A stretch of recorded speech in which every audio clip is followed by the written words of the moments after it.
அன்பானவர்களே, முக்கியமாக இப்போ இந்த போர் சூழ்நிலையில் எப்போ வேணாலும் போர் வெடிக்குன்னு சொல்கிறாங்க. அடுத்தது பார்க்கலாம். இப்போ என்னன்னா உங்களுக்கு இந்த இண்டஸ்ட்ரிட்டி இருக்கு இல்லையா, இந்த ஒரு ஆறுகள் சொல்கிறாங்களா, நதிகள் அதில் அந்த இது சிந்து நதியும் இன்னொன்று சட்லேஜ், இன்னொன்று இப்போது அதை அந்த ட்ரீட்டிஸ் கட் பண்ணிட்டு தான் சொல்கிறாங்க. கட் பண்ணிட்டாங்க. இந்த பஞ்சாப்லேருந்து காஷ்மீர் 500 கிலோமீட்டர் வேணுங்க. சென்னையிலேருந்து இப்போ மதுரை எவ்வளோ டிஸ்டன்ஸ், 450 கிலோமீட்டர் அந்த மாதிரியாம்.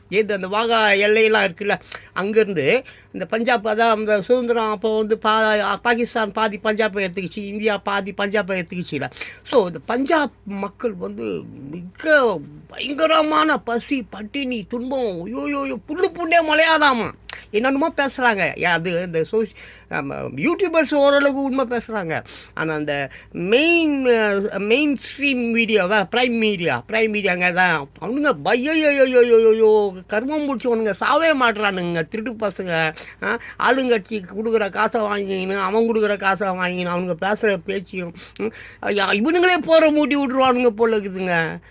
போதே வேணாம், அமைதி தான் நமக்கு, அமைதி நாடுன்னு சொல்லிக்கின்னு உள்ளுக்குள்ளே குத்தி விட்றான், தொட்டிலையும் ஆட்டி விட்றான், புள்ளையும் குத்தி விட்றான். யார் அந்த சேனல்லாம் நொறுக்கணுங்க. ஏன்னா சுனாமிலாம் வர மாட்டேங்குது, டவருக்கு இந்த நெட்டுக்கிட்டுலாம் அழிய மாட்டேங்குது. இல்லை கேட்குறேன், ஏன் அழிய மாட்டேங்குதுலாம்? அழிஞ்சாதாங்க உருப்பிடும் நாடு.